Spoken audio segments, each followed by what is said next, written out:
Je m'appelle Georges Lefebvre. J'ai 69 ans et je suis enfin en paix après une guerre que je n'ai jamais voulu mener.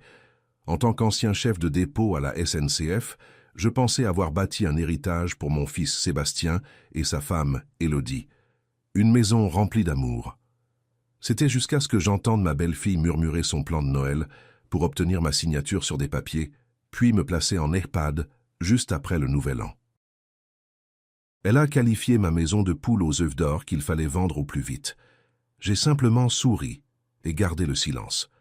La fois suivante où ils sont venus, après avoir savouré un délicieux repas de Noël, ils ont été accueillis par un agent immobilier et un grand panneau vendu planté fermement dans la cour. Avant de vous raconter comment j'ai retourné leur plan cupide contre eux, j'aimerais savoir d'où vous nous regardez. Dites-le-moi dans les commentaires ci-dessous. Et s'il vous plaît, mettez un pouce bleu et abonnez-vous si vous croyez que le respect envers nos aînés n'est pas négociable. Mon silence n'était pas de la faiblesse, c'était une stratégie. Une stratégie née 32 jours avant ce Noël, par un paisible mardi après-midi qui a commencé dans l'innocence et s'est terminé dans la trahison. La maison était calme, baignée de cette douce lumière d'après-midi que ma défunte femme Madeleine adorait tant. J'étais dans mon élément, faisant ce que je chérissais le plus un mardi, garder ma petite fille de 5 ans, Léonie. Elle était la lumière de ma vie, un parfait mélange des traits de mon fils et de l'esprit fougueux de sa grand-mère. Après un déjeuner de jambon coquillette et de compote de pommes, elle s'était endormie dans son petit lit à l'étage, celui qui avait été celui de Sébastien autrefois. Je l'ai bordée, respirant le doux parfum de son shampoing, et j'ai ressenti un profond sentiment de plénitude. En bas, dans la cuisine, j'ai posé le récepteur du babyphone sur le vieux plan de travail en formica. C'était un appareil ancien, sujet au grésillement, mais il fonctionnait. Alors que je commençais à fredonner une vieille chanson d'Édith Piaf, sur laquelle Madeleine et moi avions l'habitude de danser, je pouvais entendre la respiration douce et régulière de Léonie à travers le haut-parleur. C'était le son de la sécurité, de l'amour, d'un monde exactement tel qu'il devrait être. J'étais en train de laver la vaisselle du déjeuner, les mains plongées dans l'eau chaude savonneuse, quand la porte d'entrée s'est ouverte. Sébastien et Élodie étaient rentrés plus tôt que prévu. Une agréable surprise, ai-je pensé. J'étais sur le point de leur lancer un bonjour quand leurs voix, nettes et claires, ont crépité dans le babyphone. Ils étaient dans l'entrée, directement sous la chambre de Léonie, leur voix portant parfaitement. Ils pensaient que j'étais dans le jardin à m'occuper des rosiers de Madeleine, maintenant en dormance. La voix d'Élodie est venue en premier, teintée d'une irritation qu'elle ne cherchait pas à dissimuler. « Mon Dieu, je déteste venir dans ce quartier de la Croix-Rousse », soupira-t-elle de façon théâtrale. « C'est tellement populaire. Dès qu'on passe la montée de la Grande Côte, j'ai l'impression d'être dans un autre monde. » Je me suis figé, le torchon dans ma main dégoulinant dans l'évier. C'était une plainte familière, une que j'avais entendue d'elle une 12aine de fois. Elle voyait le quartier où mon fils avait grandi, où des générations de familles et de travailleurs avaient bâti leur vie, comme rien de plus qu'un désagrément. « C'est chez nous ici », répondit la voix de Sébastien, plus douce, mais sans conviction. C'était la voix d'un homme qui avait depuis longtemps renoncé à se battre contre sa femme. « Tu as grandi ici », corrigea-t-elle, le ton sec et condescendant. « C'est bien le problème. C'est le passé. » Nous vivons dans une résidence sécurisée à Écully pour une bonne raison. Tout ce quartier est juste vieux. Elle marqua une pause, et je pouvais presque entendre les rouages tourner dans sa tête. Sa voix changea, passant de l'agacement à une excitation prédatrice. C'était un ton que je reconnaissais de ces années d'agente immobilière. « Tu as une idée de ce que vaut un appartement de Canute comme celui-ci maintenant ? Meilleurs agents l'estiment à 1,2 million d'euros au moins, et c'est avant une vraie rénovation. On est assis sur une mine d'or qu'il utilise comme musée personnel. » L'eau savonneuse sembla soudain glacée contre ma peau. Un musée? C'est comme ça qu'elle voyait mon foyer? Cette maison où chaque photographie sur le mur, chaque éraflure sur le parquet, contenait un souvenir. Cette maison où j'avais ramené ma femme pour la première fois, où nous avions élevé notre fils, où j'avais tenu la main de Madeleine quand elle avait rendu son dernier souffle, ce n'était pas un foyer pour elle. C'était un bien, un actif en attente d'être liquidé. « C'est l'argent de papa, Élodie, pas le nôtre, » dit Sébastien, Les mots étaient justes, mais le ton était faux. C'était une protestation symbolique, le dernier souffle du garçon correct que j'avais élevé. Il savait que c'était une bataille perdue d'avance. Élodie ricana, un son bref et laid qui crépita dans le haut-parleur. « Oh, ne sois pas si naïf, Sébastien. C'est notre avenir. Ta dernière petite start-up nous a coûté 50 000 €. Mes commissions ne sont plus ce qu'elles étaient. On croule sous les crédits à la consommation et on se tient dans le radeau de sauvetage. Il a 69 ans. Combien de temps un homme seul a-t-il besoin d'un appartement de 4 pièces de toute façon? Je restais figé, les jointures blanchies à force de serrer le bord de l'évier, le souffle coupé. C'était plus qu'une simple plainte. C'était un plan. C'était un complot ourdi dans le couloir de ma propre maison. Je retins mon souffle, écoutant, priant pour que mon fils retrouve sa colonne vertébrale, qu'il prenne ma défense, qu'il défende la mémoire de sa mère. Et puis sa voix descendit en un murmure, un sifflement bas et conspirateur qui était bien plus terrifiant que n'importe quel cri. C'était le son d'un serpent qui s'enroule avant de frapper. « Écoute » chuchota-t-elle, les mots grésillants et déformés, mais le venin était indubitable. « Laisse-le avoir son dernier Noël ici. Laisse-le faire sa tarte aux pommes et jouer au Père Noël, qu'il profite de toute cette image d'Épinal. Après les fêtes, on lui trouve un établissement convenable, impropre. On lui dit que c'est pour son bien, qu'on s'inquiète de le savoir seul. On présentera ça comme un cadeau de sécurité. C'est un homme fier, mais il est aussi vieux. Il cédera. » Il y eut un long silence. Le seul son venant du haut-parleur était le faible bourdonnement électrique d'un canal ouvert. Dans ce silence, j'entendis la trahison de mon fils aussi clairement que s'il l'avait hurlé. Les secondes s'étirèrent, chacune une petite mort. Il pesait son père contre la cupidité de sa femme, et je savais déjà de quel côté pencherait la balance. Finalement, sa voix vint. C'était à peine un murmure, un fantôme de son, lourd d'une résignation qui me brisa le cœur. « D'accord, » souffla-t-il. « D'accord, Élodie, mais laisse-moi lui parler moi-même. » L'assiette que je tenais glissa de mes doigts engourdis. Elle ne se brisa pas. Elle atterrit dans l'eau savonneuse, avec un bruit sourd qui fit écho au bruit sourd dans ma poitrine. Le monde autour de moi sembla s'effacer. La lumière du soleil, le ronronnement du réfrigérateur, l'odeur de cannelle dans l'air, tout disparut. Mon univers se réduisit au crépitement du haut-parleur et au fait froid et dur du consentement de mon fils. Il me croyait vieux. Il me croyait une relique d'une époque révolue. Il croyait que je céderais. À ce moment-là, debout au-dessus d'un évier de vaisselle sale, un calme profond et glacé m'envahit. La douleur était là, une fissure tectonique profonde dans mon âme, mais quelque chose d'autre émergea de cette fissure. C'était une résolution tranquille et inébranlable. L'homme contre lequel il complotait, le père doux et le grand-père aimant, avait disparu. À sa place se tenait un homme qu'il n'avait jamais rencontré, un homme qui ne se laisserait pas effacer, un stratège. Mon premier geste fut de terminer lentement, délibérément la vaisselle, en fredonnant cette vieille chanson de Piaf, comme si je n'avais pas entendu un seul mot accablant. Ce même soir, après que Sébastien et Élodie eurent ramené Léonie chez eux, la maison tomba dans un silence profond. C'était un silence différent de celui d'avant. Il était plus lourd, plus froid, rempli des fantômes des mots que j'avais surpris. Je ne pouvais pas dormir. Je suis entré dans mon petit bureau, une pièce tapissée de livres d'histoire et de disques de jazz, et je me suis assis au lourd bureau en chêne qui avait été celui de mon père. D'un tiroir verrouillé au fond, j'ai sorti un vieux registre relié en cuir. La couverture était douce et usée par des décennies d'utilisation. Ce cahier était censé suivre les dépenses et réparations de la maison, mais au fil des ans, il était devenu autre chose. Il était devenu le registre officieux de ma vie de père. Je l'ai ouvert, l'odeur du vieux papier et de l'encre montant à ma rencontre. J'ai tourné les pages détaillant les remboursements d'emprunts et les nouveaux chauffe-eau jusqu'à atteindre une page vierge. J'ai pris un stylo plume lourd, celui que je réservais aux signatures importantes, et je l'ai débouché.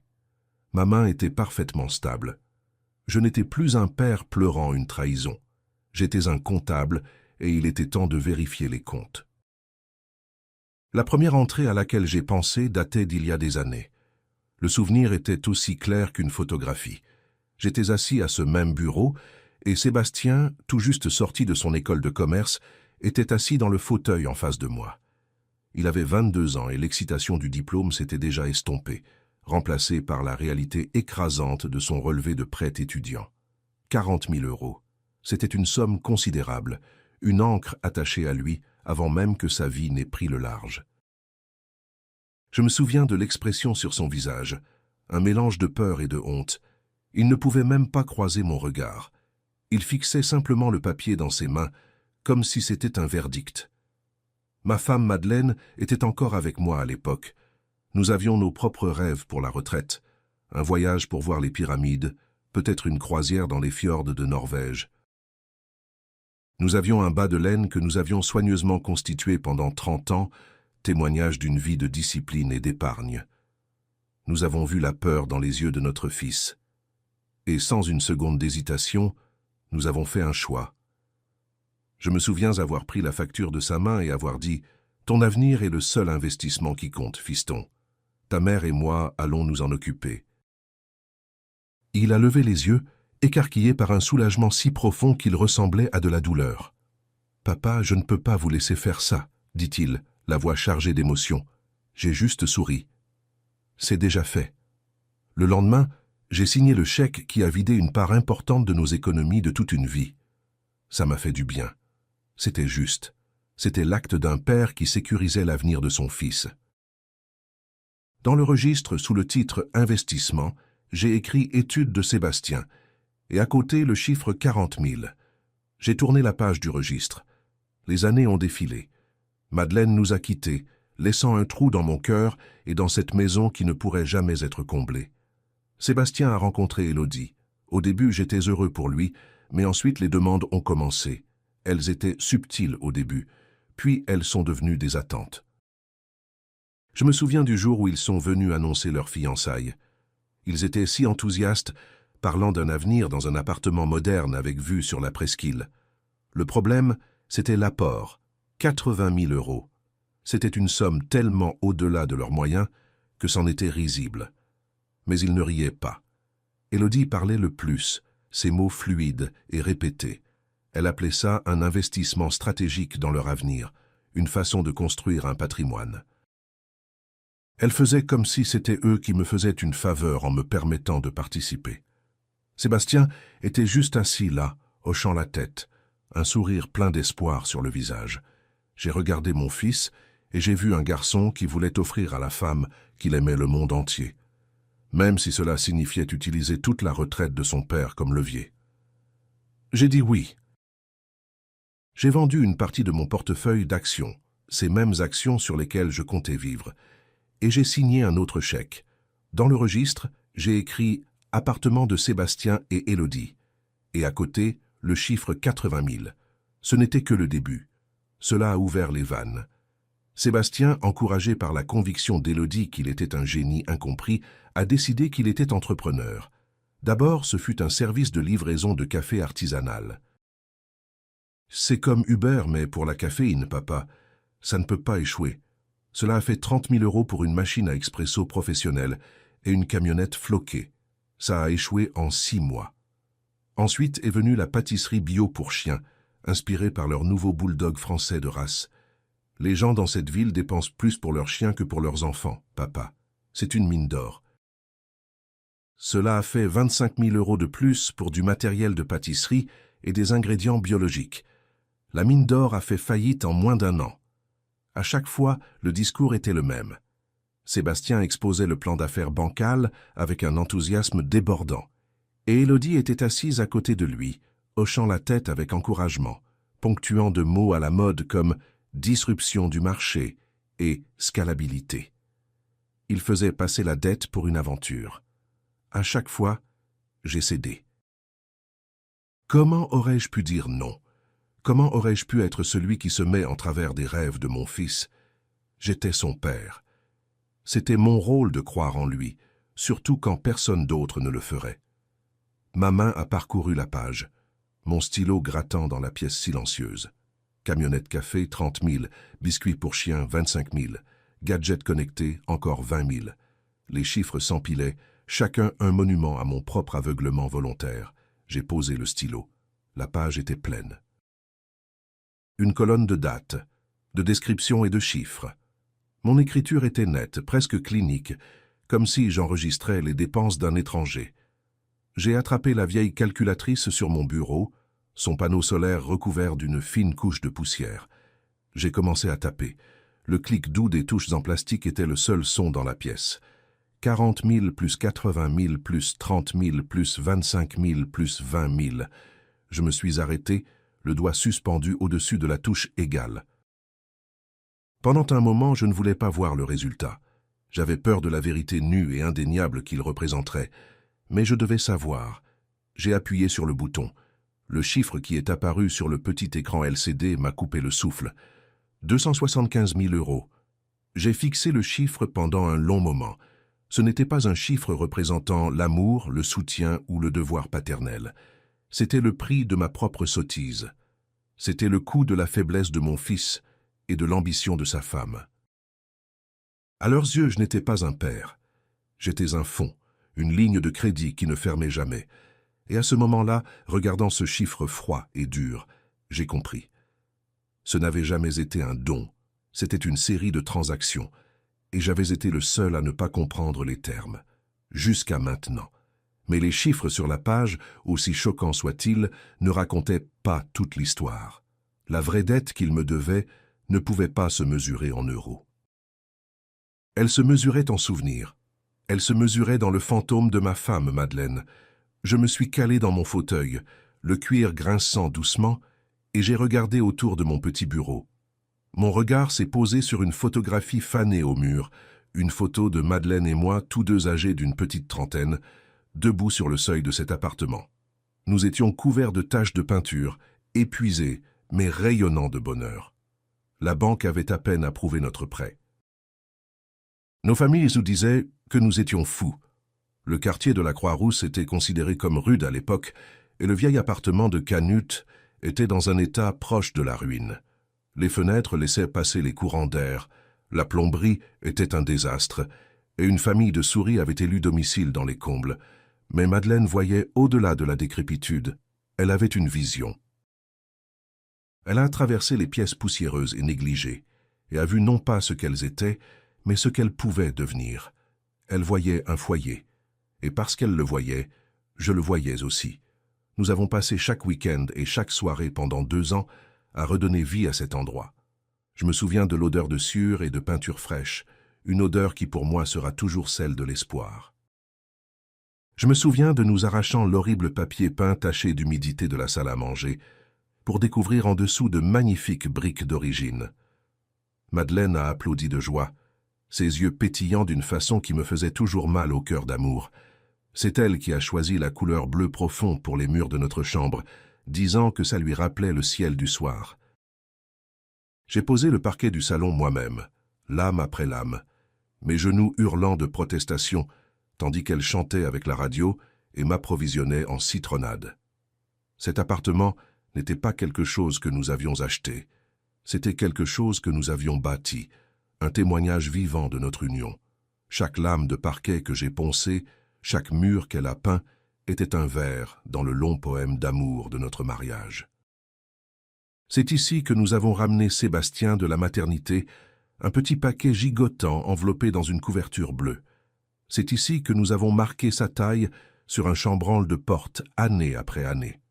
C'est ici que nous avons célébré les anniversaires et les fêtes, où nous avons pleuré la perte de nos parents, et où, à la fin, j'ai tenu ma belle Madeleine dans mes bras pour la toute dernière fois, dans cette même chambre aux murs bleus profonds. Cet appartement n'était pas juste une structure de briques et de bois, c'était le dépositaire de toute ma vie. Élodie n'a jamais vu rien de tout cela. Dès le moment où Sébastien l'a amenée pour me la présenter, elle a regardé cet appartement non pas comme un foyer, mais comme un projet avec des défauts. Elle a traversé ses pièces avec l'œil critique d'une marchande de biens, son regard s'attardant sur ce qu'elle considérait comme des imperfections. J'ai essayé de l'ignorer au début, mettant cela sur le compte d'une différence de goût, d'un fossé générationnel. Mais ces commentaires n'étaient pas de simples observations désinvoltes, c'étaient des attaques petites et stratégiques contre l'âme même de ce foyer, contre la mémoire de ma femme. Je me souviens d'un déjeuner dominical il y a environ 1 an. Nous étions assis dans la salle à manger et Élodie fixait le papier peint fleuri, un motif joyeux de roses et de lierre que Madeleine avait choisi. « Vous savez, Georges, dit-elle en tapotant son ongle parfaitement manucuré sur la table, une simple couche de peinture gris minimaliste ici moderniserait vraiment l'espace. Ce motif fleuri est un peu déprimant, vous ne trouvez pas? Je me souviens de ma fourchette se figeant à mi-chemin de ma bouche. Déprimant. Ce papier peint était la toile de fond de chaque repas de famille heureux que nous ayons jamais partagé. J'ai regardé Sébastien, m'attendant à ce qu'il dise quelque chose, mais il s'est juste affairé avec son assiette, refusant de croiser mon regard. « Ta belle-mère adorait ce papier peint, » ai-je dit calmement. « Il reste. » Élodie s'est contentée de sourire, un petit sourire crispé, et n'a rien dit de plus, mais le message était clair. Le goût de Madeleine était dépassé. Une autre fois, elle se tenait près de la fenêtre du fond, regardant le jardin de Madeleine, un mélange amoureusement chaotique de rosiers grimpants, de lavande et de tournesol. « On pourrait bétonner tout ça, » annonça-t-elle comme frappée d'une idée brillante. « Imaginez une terrasse moderne en pierre, un brasero, de beaux meubles d'extérieur, ce serait parfait pour recevoir. » Elle voulait couler du béton sur la terre même que les mains de ma femme avaient nourrie pendant 30 ans. Elle balayait les fleurs que Madeleine aimait comme si c'étaient des mauvaises herbes. Mais le pire fut la conversation au sujet de la cheminée. Elle est garnie de photographies, une chronologie de notre famille. Ma photo de mariage avec Madeleine, Sébastien, petit garçon édenté, le premier anniversaire de Léonie. Élodie a pris ma photo de mariage, son pouce effleurant le visage souriant de Madeleine. « Ces vieux cadres sont un peu dépareillés, » dit-elle. « On devrait faire des portraits professionnels de moi, Sébastien et Léonie. Un bel ensemble cohérent. Ça moderniserait vraiment la pièce. » J'ai compris alors ce qu'elle faisait. C'était une campagne systématique pour effacer Madeleine, pour dépouiller la maison de son histoire et de son cœur, pour la transformer en un bien immobilier générique et vendable, dépourvu de toute signification personnelle. Chaque suggestion était une petite pelle creusant les fondations de ma vie, essayant de faciliter l'oubli pour Sébastien que ce n'était pas juste un appartement. C'était l'héritage de sa mère. C'était mon sanctuaire. Et j'ai réalisé, assis là dans mon bureau, que ce combat n'était pas seulement pour me protéger d'être jeté dans un EHPAD, c'était pour protéger le dernier morceau physique de ma femme qu'il me restait sur cette terre, et c'était un combat que je n'allais pas perdre. Mes soupçons, maintenant pleinement éveillés, commencèrent à voir un schéma dans des choses que j'avais auparavant ignorées. J'ai remarqué comment Élodie avait, au cours des derniers mois, pris sur elle de collecter mon courrier. Elle le prenait dans la boîte aux lettres, le triait sur la table de la cuisine, et me remettait ce qu'elle jugeait important, écartant le reste comme des prospectus. Elle avait présenté cela comme un geste serviable. « Laissez-moi vous épargner cette corvée, Georges. » « La plupart de tout ça, c'est de la publicité, » disait-elle avec un sourire efficace et lumineux. À l'époque, j'avais vu cela comme un signe d'une belle fille attentionnée, quoique un peu envahissante. Maintenant, je voyais cela pour ce que c'était. Une interception stratégique, l'acte d'un gardien contrôlant le flux d'informations. Alors un soir, bien après qu'ils furent rentrés chez eux, j'ai attendu. La maison était sombre et silencieuse. Je suis allé au local à poubelle et j'ai tiré le grand bac jaune de recyclage. Sous l'éclairage froid d'une unique ampoule nue, j'ai commencé à fouiller dans son contenu. Vieux journaux, briques de lait vides et la montagne de courriers indésirables qu'Élodie avait si obligeamment jetés pour moi. Mes mains se déplaçaient avec soin, méthodiquement, et puis je l'ai vu. Coincés entre les pages d'un prospectus de supermarché, se trouvaient plusieurs petits morceaux déchirés d'une enveloppe sécurisée. Le genre avec la petite fenêtre transparente. Elle avait été déchirée en juste assez de morceaux pour être considérée comme un déchet, mais pas tant qu'elle ne puisse être reconstituée. Mon cœur s'est mis à battre un peu plus vite. J'ai rassemblé les fragments et les ai rapportés à l'intérieur, dans mon bureau.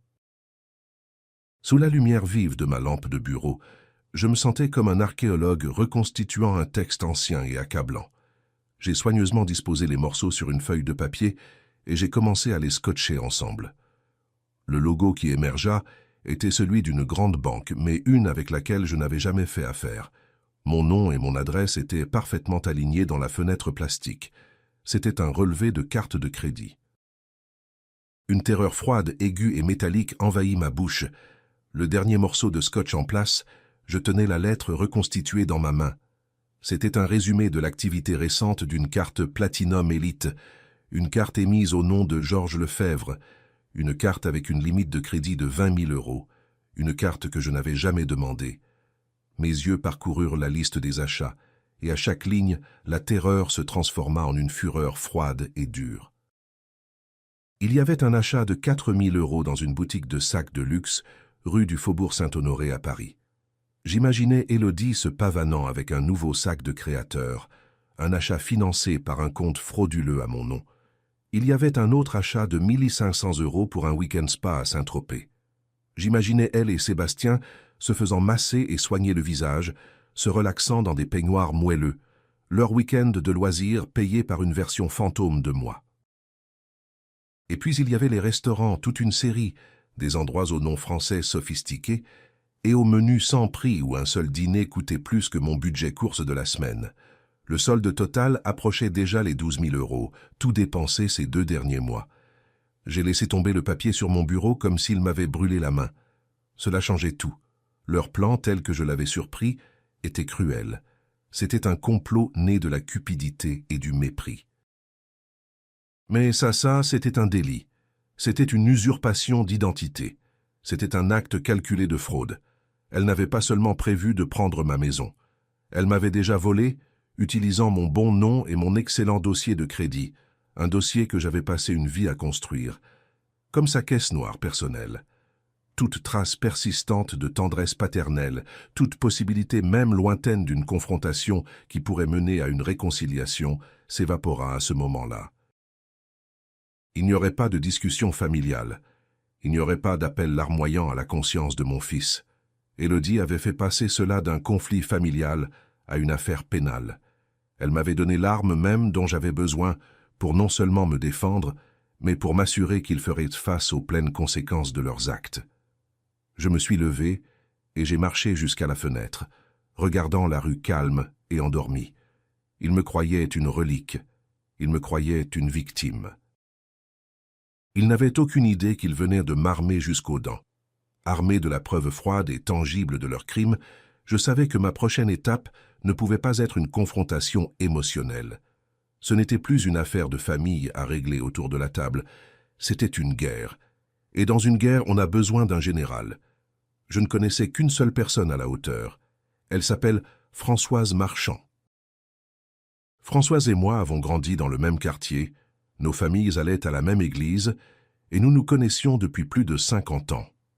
Pendant que j'avais passé ma vie à travailler pour la SNCF, Françoise était devenue un titan dans le monde de l'immobilier lyonnais. C'était une légende, une femme vive et impeccablement vêtue qui pouvait négocier des transactions de plusieurs millions d'euros avec les promoteurs les plus impitoyables de la ville, sans même transpirer. Plus important encore, elle était férocement protectrice de notre communauté. Elle avait la réputation de défendre les propriétaires âgés contre les acheteurs prédateurs et leur propre famille cupide. Elle avait déjà vu cette histoire. J'ai pris le téléphone, la main ferme. J'ai composé le numéro de sa ligne privée, un numéro que je n'avais pas utilisé depuis des années. Elle a répondu à la 2e sonnerie, sa voix aussi nette et efficace que jamais. Françoise Marchand. Françoise, c'est Georges Lefebvre. Il y eut une brève pause et sa voix s'adoucit d'une fraction. Georges, ça fait trop longtemps. Tout va bien? Non, dis-je, ma voix basse et régulière. Non, ça ne va pas. J'ai besoin de te voir. C'est urgent. Et c'est au sujet de ma maison. Il n'y eut pas d'hésitation de son côté. À mon bureau? Dans 1 heure. Puis elle raccrocha. Le bureau de Françoise était au dernier étage d'un immeuble élégant et moderne qui donnait sur la presqu'île.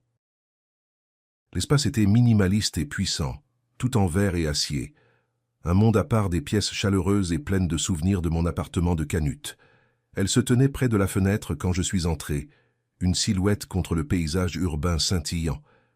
Elle s'est retournée et son sourire chaleureux a été immédiatement remplacé par un air d'inquiétude en voyant mon visage. Elle n'a pas perdu de temps en bavardage. Elle a juste pointé l'un des fauteuils en cuir devant son grand bureau en verre. « Raconte-moi, Georges. » Je n'ai pas divagué. Je ne me suis pas laissé aller à l'émotion. J'ai exposé les faits comme un procureur présentant une affaire. J'ai commencé par le babyphone rapportant les mots murmurés d'Élodie. J'ai enchaîné avec le vieux registre, expliquant les centaines de milliers d'euros que j'avais déversés dans leur vie. Et pour ma pièce à conviction finale, j'ai fait glisser le relevé de carte de crédit reconstitué sur la surface polie de son bureau. Je l'ai observée pendant qu'elle lisait. Elle n'a pas offert de sympathie. Elle n'a pas dit « Oh Georges, je suis vraiment désolé ». Son visage s'est durci, sa mâchoire s'est crispée, et un air de colère froide et professionnelle s'est installé dans ses yeux. C'était le regard d'une guerrière reconnaissant un ennemi familier. Elle a posé le relevé doucement, le bout de ses doigts reposant sur ma signature falsifiée. Elle a levé les yeux vers moi, son regard ferme et inébranlable. Abus de confiance envers une personne vulnérable, usurpation d'identité. C'est plus qu'une simple querelle de famille, Georges. C'est un délit pénal. Je sais, ai-je dit. Elle s'est penchée en avant, tout à son affaire. Alors quel est l'objectif final ici? Tu veux leur faire peur? Tu veux qu'ils te remboursent? Non, ai-je dit, le mot sortant plus ferme que prévu. Me rembourser est impossible. Leur faire peur ne suffit pas. Je les veux hors de ma vie. Et je veux protéger ma maison, la maison de Madeleine, de leur cupidité.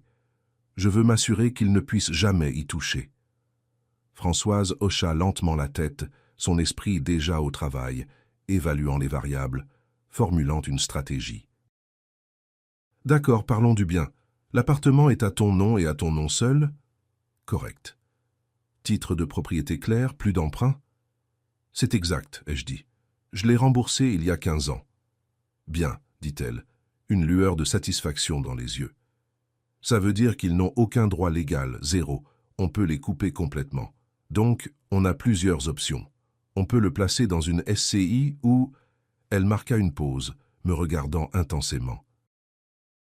Ou on peut faire quelque chose de plus décisif. Tu veux le vendre, Georges? La question resta suspendue dans l'air. Vendre l'appartement. La pensée était une douleur physique, une déchirure dans ma poitrine. Vendre le sanctuaire que Madeleine et moi avions bâti. Mais quelle était l'alternative? Vivre là, attendant leur prochain coup, sachant qu'ils ne voyaient qu'un tas d'argent? Les laisser en hériter un jour et le démolir? J'ai pensé au jardin de Madeleine, recouvert de béton, à ses photos retirées de la cheminée. Non, jamais. J'ai croisé le regard de Françoise et j'ai hoché fermement la tête. Oui, ai-je dit. Vends-le. L'expression de Françoise n'a pas changé, mais j'ai vu un nouveau niveau de respect dans ses yeux. Alors c'est ce qu'on va faire, dit-elle, sa voix descendant dans un ton déterminé et stratégique. J'ai une liste d'acheteurs cash, des promoteurs qui peuvent conclure une vente en semaine, pas en mois. On le fera discrètement. Une vente hors marché. Ils ne verront rien venir avant que ce soit fait. Georges, dit-elle, se penchant sur le bureau, sa voix une promesse basse et puissante. Ils ont fait l'erreur de te prendre pour une victime. On va leur apprendre que tu es un roi et une forteresse, et qu'ils viennent d'en être définitivement exclus. J'ai quitté le bureau de Françoise avec une clarté que je n'avais pas ressentie depuis des années. Le brouillard du chagrin et de la trahison avait disparu, remplacé par les lignes nettes et précises d'un plan de bataille. Françoise était mon général, mais j'étais le soldat sur le terrain. Et ma première mission était de rassembler des preuves irréfutables, un enregistrement visuel de leur traîtrise que personne, ni un avocat, ni un juge, et certainement pas mon fils, ne pourrait jamais nier. Mon premier arrêt ne fut pas une quincaillerie ni un cabinet d'avocats, mais un magasin d'électronique moderne et bien éclairé dans lequel je n'avais jamais mis les pieds. Je me sentais comme un homme hors du temps, entouré d'adolescents regardant des drones et des casques. Mais j'étais en mission. Je suis passé devant les grandes télévisions et les ordinateurs portables et je suis allé directement au rayon sécurité. J'ai passé près d'1 heure à lire les boîtes et à poser des questions à un jeune vendeur serviable. Je ne voulais pas d'un gros système voyant. J'avais besoin de subtilité. J'avais besoin d'yeux là où il ne s'y attendrait jamais. Je suis sorti de ce magasin avec 3 petites caméras haute définition, toutes connectées en Wi-Fi et déguisées en objets ménagers ordinaires. L'une était une horloge digitale que je prévoyais de placer sur la cheminée du salon. Une autre était un chargeur de téléphone USB, parfait pour la prise murale juste à côté de mon bureau. La dernière, et ma préférée, était un simple cadre photo noir. Ce soir-là, après que le monde se fut endormi, je suis devenu un espion dans ma propre maison. Mes mouvements étaient lents et délibérés. J'ai remplacé la vieille horloge sur la cheminée par la nouvelle, l'orientant juste comme il fallait pour avoir une vue large de toute la pièce. Dans mon bureau, j'ai échangé le vieux chargeur de téléphone contre la nouvelle caméra, son minuscule objectif parfaitement positionné pour voir mon bureau et mon ordinateur portable. Finalement, j'ai pris une photo récente de Léonie, une belle image d'elle riant dans le parc, et je l'ai placée dans le nouveau cadre photo. Je l'ai posée au coin de mon bureau, un hommage aimant à ma petite fille qui servirait aussi de témoin silencieux. De retour dans ma chambre, j'ai connecté les caméras à ma tablette. Les flux vidéo se sont allumés, et soudain j'avais une vue secrète, quasi divine, des pièces les plus importantes de ma maison. J'ai ressenti un étrange pincement de tristesse amère. J'en étais arrivé là, à installer de la surveillance dans la maison que j'avais bâtie avec Madeleine.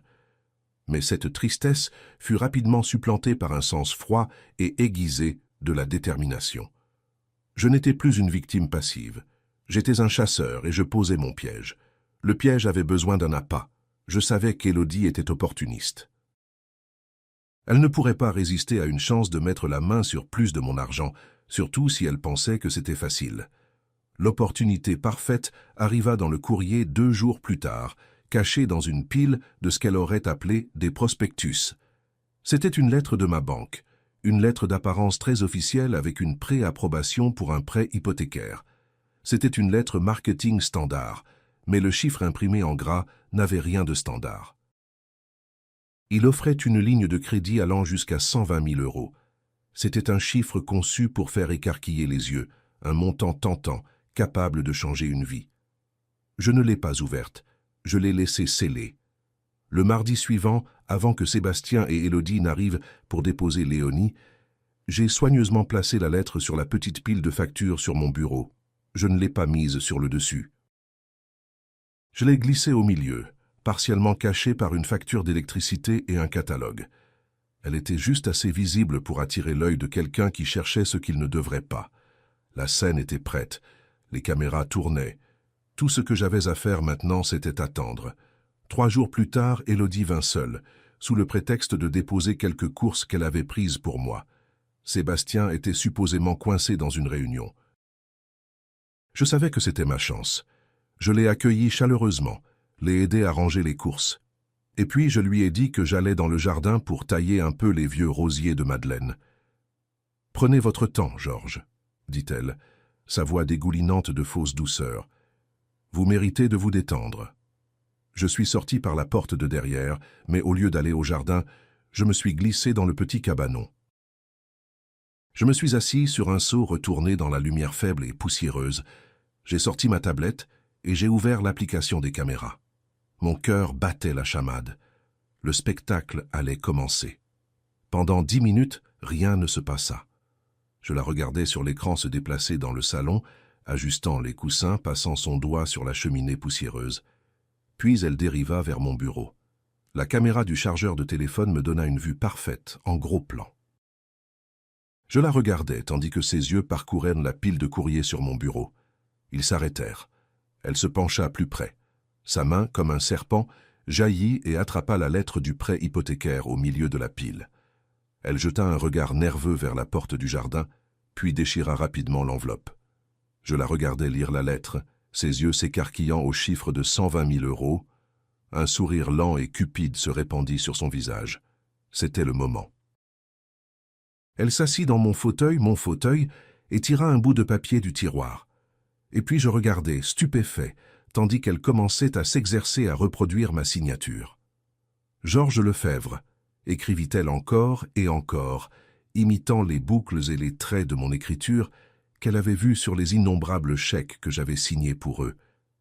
La caméra du cadre photo captura la concentration intense sur son visage, sa langue sortant légèrement tandis qu'elle travaillait. Après une douzaine d'essais, elle sembla satisfaite. Elle froissa le papier brouillon et le fourra dans sa poche. Puis, elle ouvrit mon ordinateur portable. La lumière de l'écran illumina son visage, révélant une expression de pure cupidité. Je regardais, le sang glacé dans mes veines, tandis qu'elle naviguait vers le site web de la banque. Je regardais ses doigts voler sur le clavier, tapant avec assurance mon nom, mon adresse, ma date de naissance et mon numéro de sécurité sociale.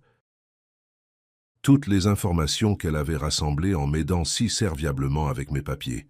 Elle remplit l'intégralité de la demande en ligne pour la ligne de crédit en moins de 5 minutes. L'étape finale était la signature numérique. Elle cliqua sur la case indiquant « J'accepte les termes et conditions ». Et puis, d'un dernier clic de souris, elle soumit la demande. Un petit sourire triomphant joua sur ses lèvres.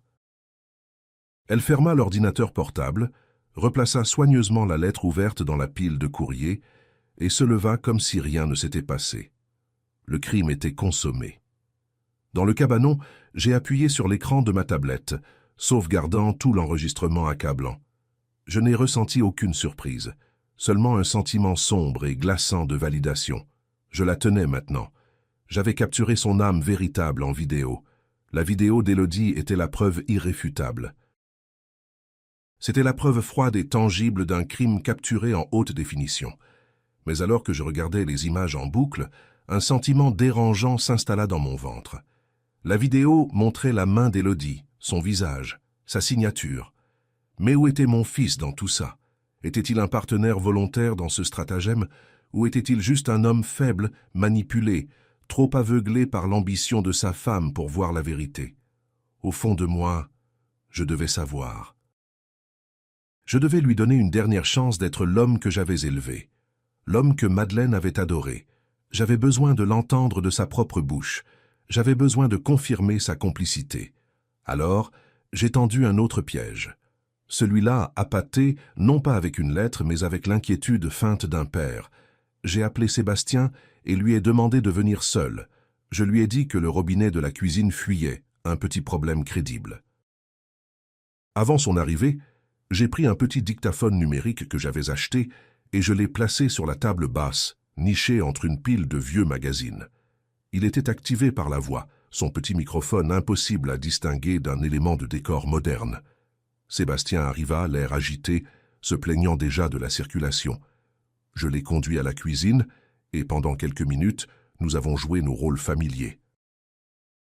J'étais le père vieillissant et il était le fils dévoué, quoiqu'un peu impatient. Après qu'il eut inutilement resserré un raccord sous l'évier, je lui ai offert un verre de citronnade. Nous nous sommes assis dans le salon, dans le lourd silence, qui semblait maintenant occuper en permanence l'espace entre nous. C'était mon moment.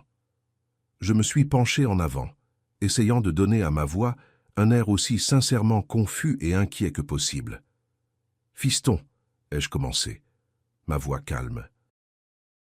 J'ai reçu une lettre très étrange de la banque l'autre jour. Ça parlait d'un prêt hypothécaire. Tu t'y connais en tout ce qui est finance. Tu sais ce que c'est que cette histoire? Honnêtement, j'ai peur que quelqu'un essaie de m'arnaquer. J'ai observé son visage. C'était un test parfaitement conçu. Je lui avais donné l'excuse parfaite, l'opportunité parfaite de tout avouer. Il aurait pu accuser Élodie. Il aurait pu feindre la surprise. Il aurait pu faire n'importe quoi d'autre que ce qu'il a fait. J'ai vu une lueur de panique brute dans ses yeux, une terreur de lapin pris dans les phares. Il s'est agité inconfortablement dans son fauteuil, son regard fuyant dans toute la pièce, se posant partout sauf sur mon visage. « Oh, ça !» balbutia-t-il, forçant un rire désinvolte. « C'est probablement juste de la publicité, papa. Tu sais comment ils sont. » Ils envoient ces trucs-là tout le temps pour essayer de faire souscrire des emprunts inutiles aux personnes âgées. C'est de l'arnaque. Tu devrais juste le mettre à la poubelle. Vraiment, ne t'inquiète pas. Le mensonge était maladroit, pathétique. J'ai insisté un peu pour voir jusqu'où allait la tromperie. « Tu es sûr, fiston? Ça avait l'air vraiment officiel. Il y avait le logo de la banque et tout. » Son irritation a éclaté. Un mécanisme de défense pour couvrir sa peur. « Oui, papa. J'en suis sûr, dit-il, sa voix un peu trop forte. Ce n'est rien. Crois-moi. J'ai alors tout vu. Il n'était pas juste un spectateur. Il était un gardien, faisant activement obstruction pour protéger le comportement criminel de sa femme. J'ai hoché lentement la tête et j'ai reculé, feignant d'être rassuré. D'accord, fiston, si tu le dis. Mais alors que j'étais assis là, j'ai senti les dernières braises d'espoir pour lui s'éteindre. Le garçon que j'avais élevé avait disparu, remplacé par cet étranger nerveux et malhonnête. Ce soir-là, j'ai obtenu le reste des preuves dont j'avais besoin. Je les avais invités à dîner, un repas dominical ordinaire, une mascarade de normalité. Le dictaphone était toujours sur la table basse, une sentinelle silencieuse et patiente. Nous avons mangé. Nous avons parlé de la météo. Nous avons discuté des progrès de Léonie à la maternelle. C'était une torture. Après le dîner, je me suis excusé pour aller à la cuisine préparer le café, les laissant seuls dans le salon. Je me suis tenu près de la porte de la cuisine, hors de vue, et j'ai écouté. Plus tard ce soir-là, j'allais mettre des écouteurs et écouter l'enregistrement. Et chaque mot serait un clou dans le cercueil de mon fils. Sa voix est venue en premier, un murmure paniqué et urgent. « Il sait, Élodie. Je te dis qu'il sait. Il m'a posé des questions sur le prêt hypothécaire. Il a reçu une lettre. J'ai dû lui mentir en face. » La réponse d'Élodie n'était pas la voix d'une épouse inquiète. C'était le sifflement froid et méprisant d'une meneuse dont le complice perdait son sang-froid. « Bien sûr que tu as menti. Tu allais faire quoi? Tout avouer? Ne sois pas idiot, Sébastien. C'est un vieil homme. Il est confus. Il a probablement déjà oublié. Tu es paranoïaque. » « J'avais pas l'impression qu'il allait oublier, » insista Sébastien, sa voix tremblant légèrement. La façon dont il m'a regardé. Et s'il appelait la banque? Et s'il découvrait ce que tu as fait? Et puis vint l'aveu d'Élodie. Un murmure rempli d'une telle arrogance et d'un tel mépris qu'il me glaça le sang. Et alors s'il appelle? J'ai rempli la demande. L'argent sera sur un compte en ligne qu'il ne connaît pas d'ici la semaine prochaine. C'est un financement relais pour ta nouvelle boîte, imbécile. C'est pour nous. Une fois qu'on aura vendu l'appartement, on remboursera et ni vu ni connu. C'est juste déplacer de l'argent. Tu dois te faire pousser une colonne vertébrale et t'en tenir au plan. C'est un plan brillant. Il y eut une longue pause. C'était le moment. C'était la dernière chance de Sébastien, dans l'intimité d'une conversation avec sa femme, de retrouver sa boussole morale. Il aurait pu dire « c'est mal ». Il aurait pu dire « on doit arrêter ». Il n'a fait ni l'un ni l'autre. Sa voix, quand elle est venue, était vidée de toute conviction, l'écho creux d'un homme. « D'accord », soupira-t-il, un son de reddition complète et totale. « D'accord, Élodie, mais si ça tourne mal, si jamais il découvre, ce sera de ta faute. » Il ne s'inquiétait pas du crime. Il s'inquiétait juste de se faire prendre. Dans l'obscurité de mon bureau, écoutant la voix de mon fils à travers les écouteurs, j'ai ressenti une tristesse profonde et désolée. Il n'avait pas seulement été complice. Il avait été un lâche. Il avait échangé son père contre un fantasme, son intégrité contre une demande de prêt. J'ai sauvegardé le fichier audio, l'étiquetant simplement « la conspiration ». J'avais maintenant tout, la vidéo du crime et l'audio de la dissimulation. Le procès, me suis-je dit, allait être très très court. Avec la vidéo d'Élodie et l'audio du consentement lâche de Sébastien sauvegardé et dupliqué, la phase de collecte de preuves de mon plan était complète. La balle était maintenant dans le camp de Françoise. Pendant les 2 semaines suivantes, j'ai vécu une double vie. Pour mon fils et sa femme, j'étais le même vieux Georges. Je gardais Léonie. Je répondais à leurs appels. Je feignais l'ignorance sur les finances. Je jouais le rôle du père vieillissant. Il s'attendait à ce que je sois un homme béatement inconscient de la tempête sur le point de s'abattre sur sa tête. Mais en réalité, chaque moment de calme était passé à coordonner avec mon général. Nous parlions en code, utilisant des téléphones prépayés achetés en espèces. La phase finale de notre plan devait se dérouler juste avant Noël, et nous devions en finaliser les détails. Nous nous sommes rencontrés une dernière fois, pas à son bureau, mais dans un petit café tranquille, dans une partie de la ville où il n'irait jamais. On aurait dit une scène de film d'espionnage. 2 vieux amis penchés sur des tasses de café noir, planifiant le renversement pacifique d'un régime corrompu. Françoise, toujours l'image du calme professionnel, portait un fin porte-document en cuir. Elle est allée droit au but. « C'est fait », dit-elle, sa voix un murmure bas et régulier qui ne porterait pas à la table voisine. Elle ouvrit le porte-document et fit glisser une seule feuille de papier vers moi. C'était un acte de vente. L'acheteur est un groupe de promotion immobilière, Aster Investissement. Ils ont payé comptant, 1,2 million d'euros. Le virement a été effectué ce matin. L'argent est maintenant sur un nouveau compte d'assurance vie auquel toi seul peux accéder. J'ai utilisé les notaires que tu as approuvés. Le nom de ton fils et de sa femme n'apparaît nulle part. Pour le reste du monde, il n'existe pas. J'ai fixé le chiffre sur la page. Pile 200 000 euros. C'était une somme d'argent qui semblait irréelle. Mais le sentiment qu'elle me procurait n'était pas de la joie ni du soulagement. C'était une tristesse profonde et lancinante. C'est donc ça, ai-je dit, la voix épaisse. 40 ans, Françoise. 40 ans de souvenirs, d'élever une famille, d'aimer ma femme. Et en une matinée, tout ça devient juste un chiffre sur un bout de papier. Françoise tendit la main par-dessus la table et posa sa main sur la mienne. Son toucher était ferme, ancrant. « Non, Georges, dit-elle, ses yeux plongeant directement dans les miens, pleins d'une loyauté féroce et protectrice.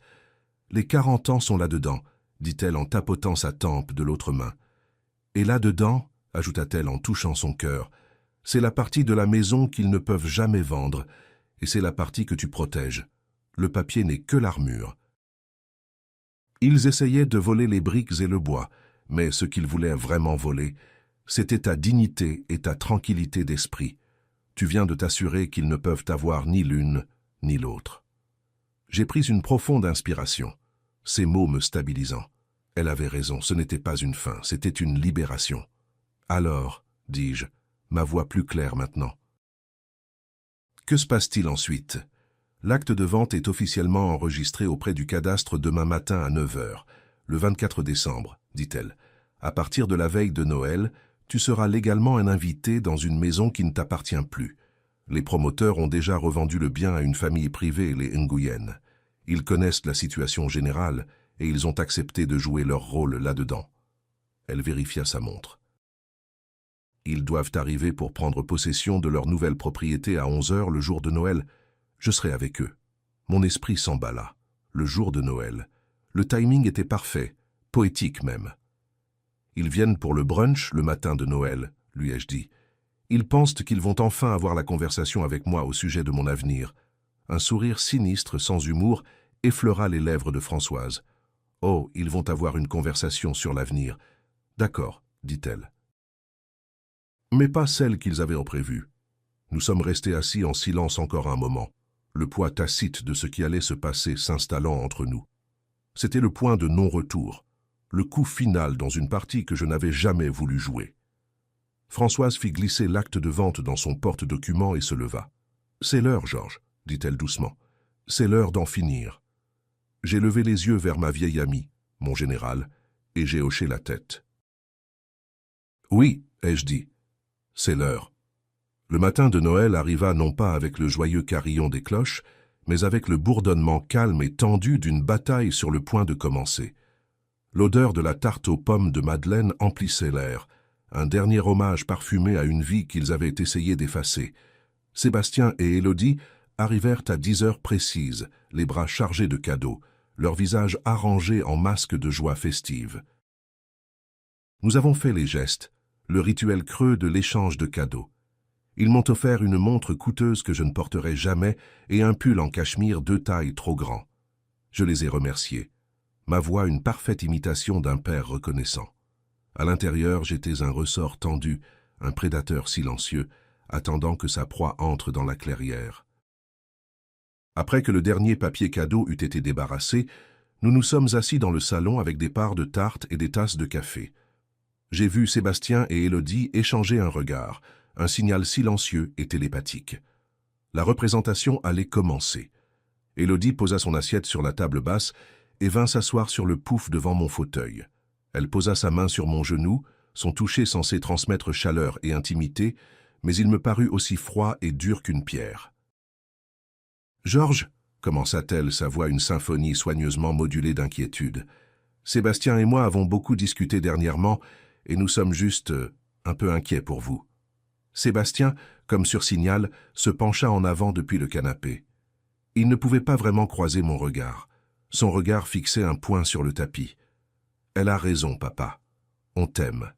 Et parce qu'on t'aime, on doit être honnête. Élodie serra doucement mon genou. Cet appartement, il est tellement grand pour une personne seule. On s'inquiète pour toi dans ces vieux escaliers.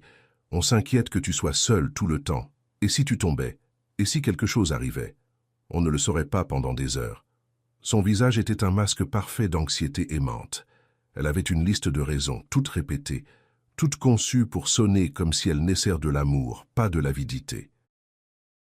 Et ce n'est pas juste la sécurité, c'est le fardeau, continua-t-elle, sa voix descendant dans un ton plus doux, plus intime. Les impôts fonciers, l'entretien, les robinets qui fuient. Tu devrais profiter de ta retraite, Georges. Tu as travaillé dur toute ta vie. Tu mérites de te reposer, pas de t'inquiéter de ratisser les feuilles ou de réparer une chaudière en panne. Sébastien intervint, le fils dévoué récitant ses répliques. On a trouvé un endroit incroyable, papa. Ça s'appelle les jardins d'automne. C'est plus comme un hôtel qu'une maison de retraite. Il y a une piscine, une bibliothèque, des soirées cinéma, des activités organisées. Tu serais entouré de gens de ton âge. Et le meilleur, c'est qu'il y a des médecins et des infirmières sur place 24 heures sur 24. Ça nous donnerait tellement de tranquillité d'esprit de te savoir pris en charge. Il a souligné leur tranquillité d'esprit. Bien sûr. Ma vie, mon indépendance était un problème à résoudre pour alléger leur inconfort. Avec une dernière touche théâtrale, Élodie plongea la main dans son sac à main de luxe et en sortit un ensemble de dépliants en papier glacé. Elle les étala sur la table basse. Les photos montraient des seniors aux cheveux argentés et souriants, jouant aux cartes, faisant de l'aquagym, riant pendant le dîner. C'était un paradis manufacturé, un remplacement stérile et sans âme d'une maison remplie de souvenirs d'une vie entière. « On peut faire une visite la semaine prochaine », dit-elle, sa voix brillante de finalité, comme si l'affaire était déjà conclue. « On s'occupera de tout pour vous, Georges. Les papiers, les déménageurs, tout. Vous n'aurez pas à lever le petit doigt. » J'ai laissé le silence planer dans l'air pendant un long moment. J'ai pris l'un des dépliants, faisant semblant d'étudier les visages souriants des résidents. Mon visage était un masque de considération réfléchie. À l'intérieur, mon esprit était un bloc de glace, une maison de retraite. Ils avaient résumé toute ma vie, ma maison, mon indépendance, mes souvenirs de Madeleine, et décidé que tout cela pouvait être échangé contre une chambre individuelle avec pension complète et soirée loto organisée. C'était le sommet de leur manque de respect, le rejet condescendant final de toute mon existence. Je les ai vus échanger un autre regard, un petit sourire triomphant passant entre eux. Ils croyaient que je cédais, ils croyaient que le vieil homme abandonnait enfin. J'ai soigneusement reposé le dépliant sur la table et j'ai levé les yeux, d'abord vers mon fils, puis vers sa femme. J'ai laissé un sourire doux, légèrement triste, effleurer mes lèvres. Ma voix, quand j'ai parlé, était douce, teintée d'une résignation lasse que j'avais pratiquée pendant des semaines. « Vous savez, ai-je commencé, ma voix calme, vous avez raison. C'est beaucoup pour un homme seul. J'apprécie que vous vous souciez tous les deux de moi comme ça. Ça compte vraiment beaucoup. » L'expression de soulagement sur le visage de Sébastien était si profonde qu'elle en était presque comique. Les yeux d'Élodie brillèrent de victoire. Ils avaient gagné. C'était fini. Je les ai laissés savourer leur victoire quelques secondes de plus avant de prononcer la phrase que j'attendais de dire depuis un mois. « C'est une très grande décision », ai-je dit en secouant lentement la tête, comme si j'étais accablé par la gravité de tout cela. Et on dirait la fin d'une époque. Alors, avant de parler davantage de tout ça, j'ai quelque chose que je veux vous montrer. Un film de famille spécial que j'ai préparé pour l'occasion. Un petit hommage, une façon de dire adieu à ce vieil appartement. Pourquoi ne reprendriez-vous pas une part de tarte pendant que j'installe tout ça? Élodie et Sébastien échangèrent un regard de curiosité suffisante. Un film de famille. Ils pensaient probablement que ça allait être une collection sentimentale de vieilles photos de famille, un diaporama de Noëls, passé conçu pour les faire culpabiliser un peu. Ils se sont calés dans le canapé, Élodie reprenant sa part de tarte, prêt à endurer le voyage nostalgique et ennuyeux que j'allais leur imposer. Je n'ai pas dit un mot. Je me suis dirigé vers la grande télévision, mes mouvements posés et sans hâte, et j'ai connecté mon ordinateur portable d'une main ferme. L'écran s'est allumé, baignant la pièce d'une lumière froide et bleue. J'ai cliqué sur un seul fichier sur mon bureau, une icône simplement intitulée « Famille », et le spectacle a commencé. L'écran est resté noir un instant, puis une image est apparue. C'était un plan fixe de mon salon, celui où ils étaient assis en ce moment même. L'angle était celui de l'horloge digitale sur la cheminée. Dans le coin inférieur droit de l'écran, un horodatage brillait avec la date d'il y a 3 semaines. Sébastien et Élodie se sont légèrement penchés en avant, les sourcils froncés de confusion. La vidéo était silencieuse. Après quelques secondes, la silhouette de ma belle-fille, Élodie, est entrée dans le cadre. Elle se déplaçait avec une rapidité furtive, jetant un regard par-dessus son épaule vers la porte du jardin. Puis elle a disparu du plan vers mon bureau. La scène a immédiatement coupé vers un nouvel angle. Celui-ci était serré, intime, montrant mon bureau en parfaite clarté accusatrice. C'était la vue depuis le chargeur USB. Élodie est apparue dans le cadre et s'est assise dans mon fauteuil. Pendant un moment, l'Élodie à l'écran ressemblait presque trait pour trait à l'Élodie sur mon canapé, qui était maintenant figée, une fourchette de tarte à mi-chemin de sa bouche. La version vidéo d'Élodie parcourut le courrier sur mon bureau, ses yeux se fixant sur la lettre du prêt hypothécaire. J'ai regardé mon propre fils se tourner pour regarder sa femme, une horreur muette et interrogative se dessinant sur son visage. À l'écran, Élodie déchira l'enveloppe. La caméra était si claire qu'on pouvait presque lire le texte de la lettre, tandis qu'elle le parcourait. Ses yeux se sont écarquillés et un sourire lent et laid de pure cupidité s'est répandu sur son visage. Et puis est venue la partie qui m'a glacé le sang une fois de plus. Elle a ouvert le tiroir de mon bureau et en a sorti un bout de papier brouillon et un stylo. Avec une concentration intense, elle a commencé à s'exercer à reproduire ma signature. « Georges Lefebvre », écrivit-elle encore et encore. La caméra a capturé chaque détail, chaque tentative ratée qu'elle froissait à chaque fois, qu'elle tenait la signature falsifiée à la lumière pour la comparer avec une vraie sur un autre document. Elle ne la copiait pas simplement.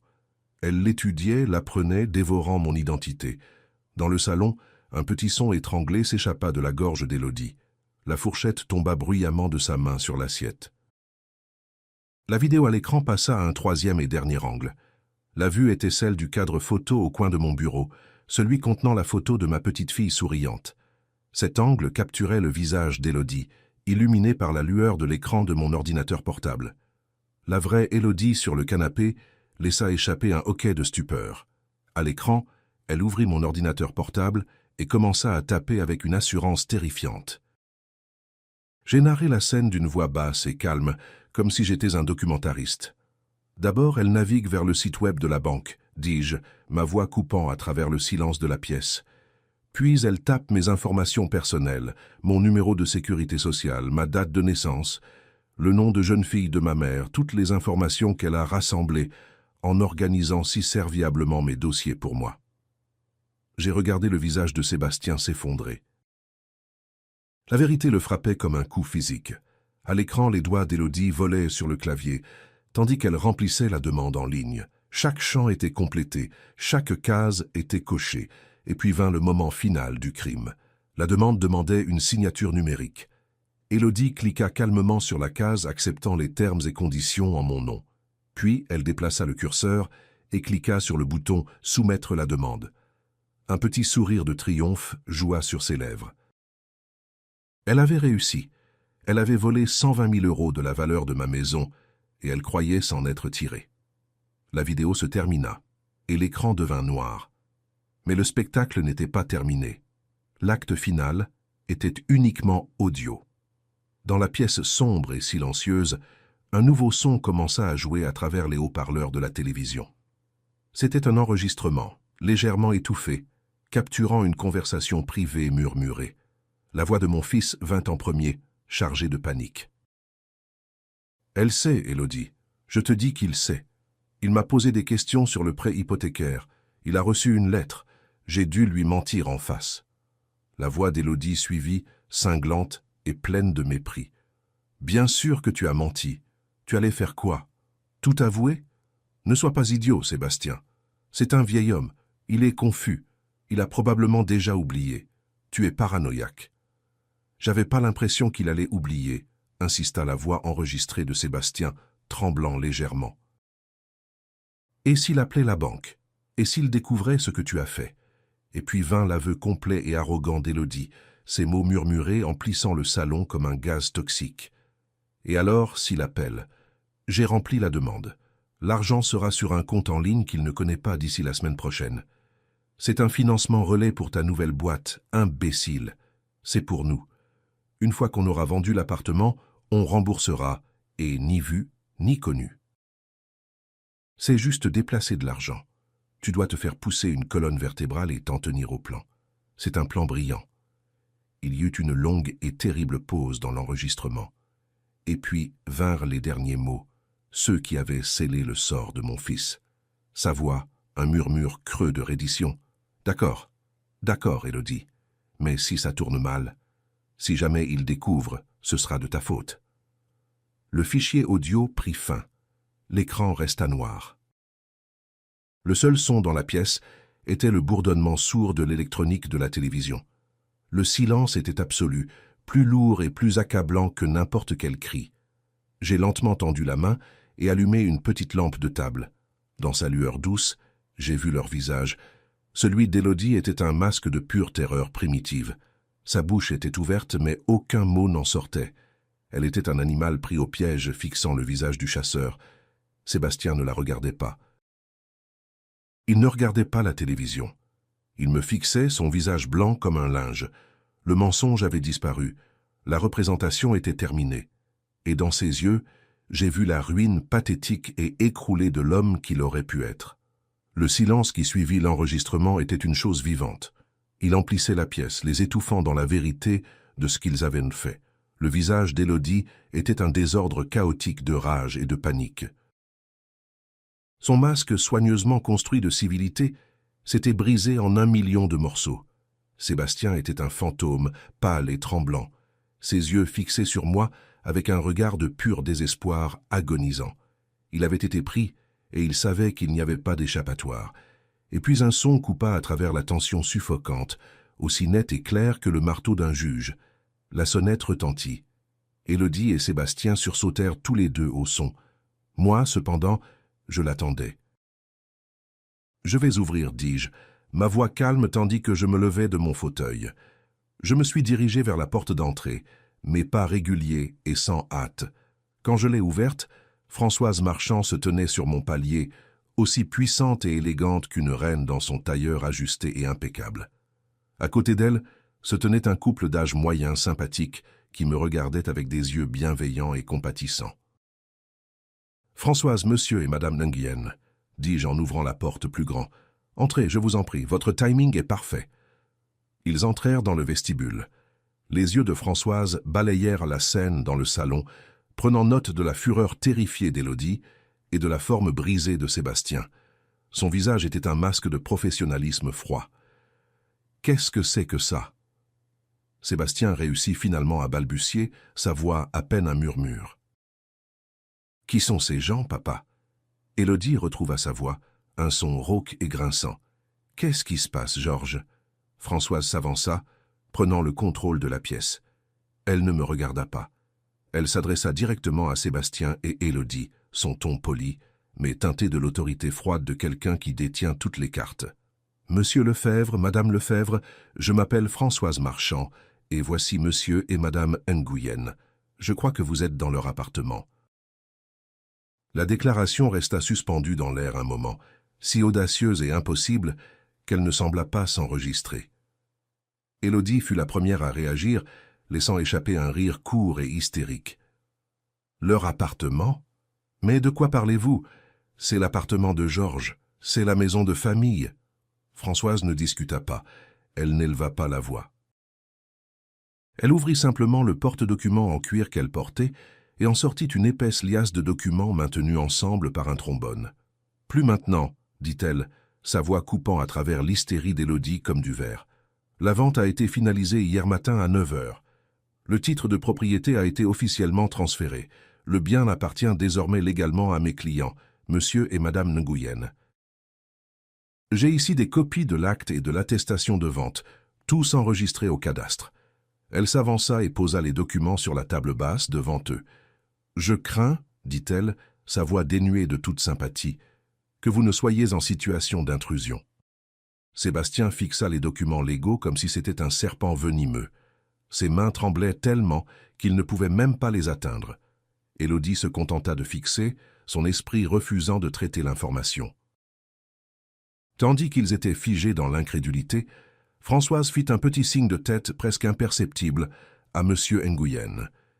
Il s'excusa discrètement et sortit par la porte d'entrée. Un instant plus tard, un son métallique et net vint de la cour. Un toc, toc, toc rythmique. La tête d'Élodie pivota vers la grande baie vitrée. Et puis elle le vit. Monsieur Nguyen se tenait sur la pelouse, utilisant un petit maillet pour enfoncer les pieds d'un grand panneau rouge et blanc dans la terre meuble. Un seul mot brutal était imprimé dessus en grosses lettres noires, « Vendu ».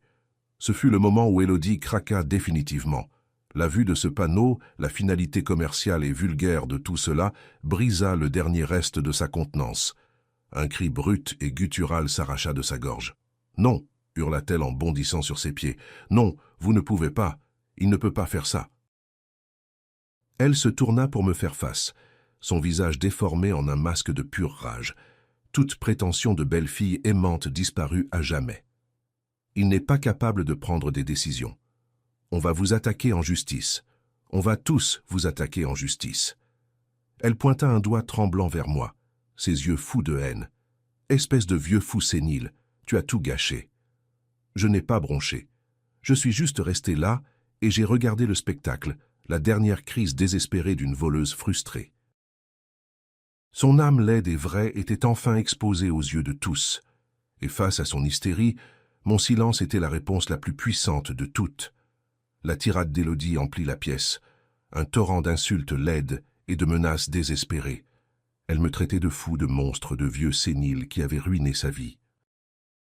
Elle était si consumée par sa propre rage, si perdue dans l'enfer de sa cupidité contrariée, qu'elle n'entendit même pas le son qui mit fin soudainement et dramatiquement à sa représentation. Un coup sec et ferme à la porte d'entrée. Le son était si officiel, si autoritaire qu'il coupa net à travers ses hurlements. Elle s'arrêta au milieu d'une insulte, la bouche béante. Sébastien, qui avait l'air d'avoir rétréci de moitié, tressaillit comme si le son était un coup de feu. Je restais parfaitement immobile. Françoise, toujours aussi professionnelle, marcha calmement vers la porte et l'ouvrit. 2 hommes se tenaient sur le palier. Ils n'étaient pas en uniforme. Ils portaient des costumes sobres et se tenaient avec un air indubitable d'autorité. C'étaient des policiers de la brigade financière. « Bonjour », dit le plus âgé des 2 hommes, ses yeux parcourant la scène chaotique à l'intérieur.